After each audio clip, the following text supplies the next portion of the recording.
Ya, kita lanjutkan diskusi kita. Saya ke Bu Sinta dulu. Bu Sinta, kira-kira untuk perusahaan yang boleh mengikuti vaksinasi gotong royong ini, bagaimana menentukannya? Apakah kita harus menyesuaikan sektor prioritas dulu, mengingat memang ketersediaan vaksin juga belum maksimal? Iya betul.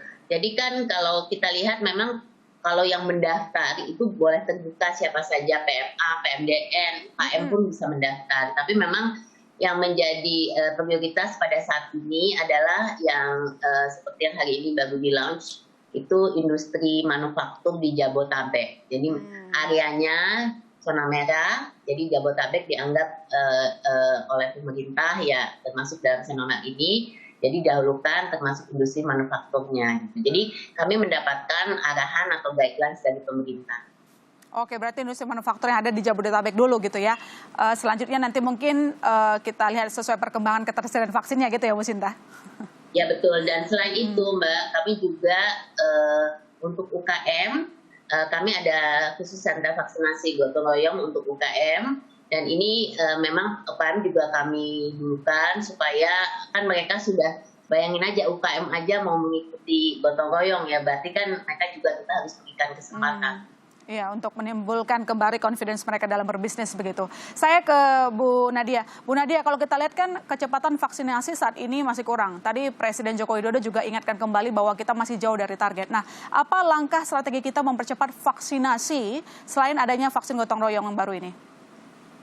Ya, tentunya yang pertama adalah mengapa kemudian kita terjadi penurunan kecepatan dosis per hari adalah karena ketersediaan vaksin. Ya. Tadi Pak Soleh sudah mengatakan bagaimana upaya pendekatan kepada berbagai produsen vaksin untuk memastikan bahwa kecukupan kita untuk mencapai target 181,5 itu terpenuhi.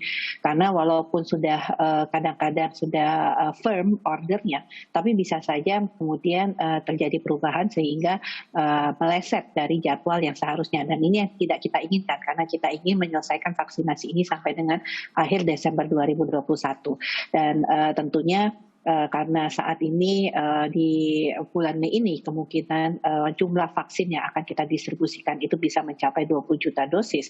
Nah, artinya kita harus kembali nih meningkatkan akselerasi yang pernah kita lakukan karena sebelumnya di bulan Maret itu penyuntikan dosis per harinya itu bisa sampai dengan 500.000. Yang artinya itu sesuai dengan target kita bahwa di bulan Mei Juni ini kita harus mampu mencapai angka 750.000 sampai dengan 1 juta dosis per hari. Nah, jadi ini yang artinya dengan adanya vaksinasi gotong royong ini juga akan membantu ya meningkatkan akselerasi. Tentunya akselerasi ini harus diikuti dengan berbagai upaya-upaya termasuk membuka lebih banyak sentra-sentra vaksinasi dan juga kerjasama dengan berbagai pihak untuk kemudian mencapai sasaran vaksinasi. Dan kita juga sudah akan mulai di awal Juni untuk masuk ke tahap ketiga, yaitu kepada masyarakat pada rentang usia 18 sampai 59 tahun dengan fokus tentunya masyarakat yang dengan kondisi atau kriteria yang rentan. Oke, termasuk soal target dari Pak Menkes menyebutkan bisa 1 juta dosis vaksin setelah Mei di Juni nanti. Apakah itu bisa kita kejar, Bu Nadia?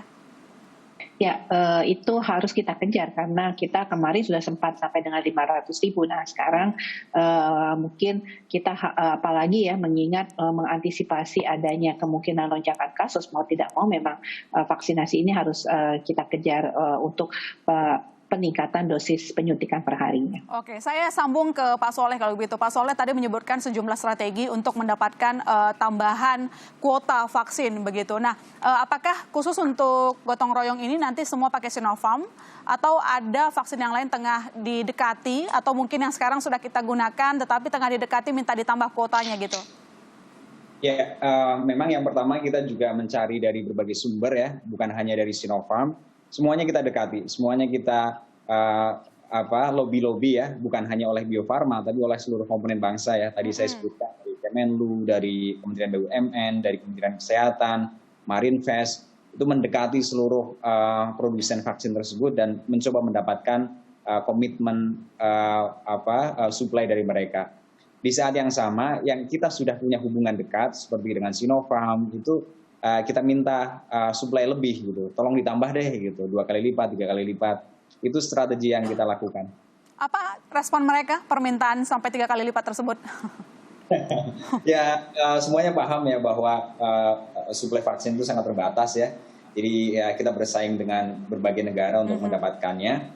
Dan saya pikir itu kendala ya, itu kendala bukan hanya kendalanya Indonesia, tapi seluruh penduduk bumi sekarang ya. Kalau kita misalkan kemampuan produsen vaksin ya, itu kan hanya sekitar 6-7 miliar dosis per tahun, dan itu pun bukan hanya untuk vaksin COVID-19 ya. Padahal kalau kita misalkan pengen herd community seluruh dunia, itu kan kita butuh sekitar 11 miliar dosis. Jadi sudah pasti kemampuan dunia untuk memproduksi vaksin COVID-19 ini sangat jauh dari ideal. Jadi ya situasi yang kita hadapi adalah rebutan seperti ini. Rebutan ya, benar. Bu Sinta, Pak Soleh mengatakan bahwa saat ini tengah berupaya untuk menambah stok vaksin. Nah, kalau dari catatan terakhir itu kan Bu, untuk perusahaan yang sudah daftar vaksin gotong royong lebih dari 22.000 dengan 10 juta peserta. Nah, sebenarnya targetnya itu berapa? Berapa banyak yang sebenarnya sangat antusias untuk ikut vaksinasi gotong royong? Ya, jadi sebenarnya yang ditargetkan pemerintah untuk vaksinasi gotong royong itu adalah 20 juta ya. Dan memang ya mungkin kalau kita terus, ini kan tahap 3 ditutup 21 Mei mendatang ini. Jadi kami akan evaluasi kembali. Mungkin minat sih masih banyak, tapi nanti kita harus sinkronkan dengan supply-nya dari pihak Bio Farma. Jadi kami menunggu gitu. Nah, nanti pemerintah bisa melihat lah, karena kan vaksinasi program gratis ini kan jalan terus. Jadi nanti bisa diimbangi bagaimana gitu dari segi supply-nya. Oke, berarti peminatnya sebenarnya banyak, tapi sekali lagi kita harus menyesuaikan juga ya ketersediaan vaksin, kemudian kesiapan kita juga untuk melakukan vaksinasi. Nah, kalau untuk soal harga gimana Bu sejauh ini? Apakah harga yang sudah ditetapkan sesuai dengan kemampuan perusahaan di tengah pandemi kayak gini, kan banyak bisnis yang akhirnya terpukul pandemi? Ya betul. Jadi memang kan berbagai jenis perusahaan ya Mbak, ini kan tidak dipaksa. Jadi ini benar-benar voluntary. Jadi bagi perusahaan yang mampu silakan berpartisipasi dalam vaksinasi gotong royong. Yang tidak ya silakan juga mengikuti vaksinasi program gratis. Jadi untuk itu ini adalah pilihan untuk perusahaan. Saat ini sih perusahaan yang mengikuti program ini bisa menerima harga yang sudah ditetapkan oleh pemerintah. Jadi makanya ini sudah bisa kami mulai dan mereka tidak keberatan membayar harga tersebut. Oke, tapi ini sebenarnya satu sisi yang daftar itu kalau kata Bu Sinta memang semua sudah setuju dan menganggap sanggup gitu. Tetapi ada juga suara-suara yang mengatakan Bu, harganya kemahalan, apalagi di tengah cash flow yang sulit seperti ini untuk beberapa dunia usaha. Catatan Kadin gimana? Betul. Jadi seperti dikatakan COVID-19 ini kan dampaknya cukup berat ke banyak sektor, ke banyak perusahaan, apalagi arus cash flow-nya. Makanya kami selalu mengatakan kalau memang sulit sebaiknya tidak perlu mengikuti program ini gitu. Silahkan aja kita bisa mengikuti program vaksinasi gratis dan itu tetap menjadi satu komitmen pemerintah kan untuk memberikan vaksinasi bagi warganya. Jadi memang ini nggak untuk semua. Ya. Saya ke Bu Nadia kalau begitu menyambung apa yang katakan Bu Sinta. Apakah pemerintah nanti juga akan membantu perusahaan-perusahaan yang mungkin tidak sanggup gitu loh Bu, seperti yang disebutkan nama Bu Sinta tadi, nggak sanggup untuk membiayai vaksinasi ini?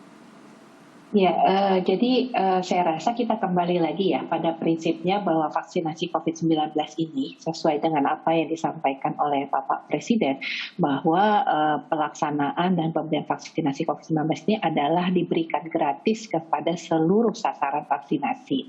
Kemudian dengan adanya dukungan dan bantuan dari dunia usaha untuk saling bergotong royong dengan pemerintah, inilah kemudian yang menjadi suatu ruang dari kebijakan ini yang kemudian kita laksanakan dalam bentuk kebijakan vaksinasi gotong royong. Jadi ini kembali tadi yang seperti disampaikan Bu Sinta, ini bukan suatu keharusan ya. Artinya pemerintah dengan jaminan untuk memberikan vaksinasi ini secara gratis ini berlaku untuk siapapun juga. Jadi tinggal kita akan menjalankan sesuai dengan waktunya ya, artinya tahapan-tahapan, dan ini sangat terkait dengan ketersediaan vaksin kembali. Jadi saya rasa pilihannya hanya dua, hanya mengikuti vaksinasi program pemerintah atau mengikuti vaksinasi gotong royong. Oke, sudah ada opsinya, begitulah kalau dari pemerintah. Nanti pertanyaan berikutnya adalah bagaimana upaya dari Bio Farma untuk menyediakan vaksin dan juga mengkalkulasikan supaya tidak salah begitu. Jangan kemana-mana saudara, kami masih akan segera kembali.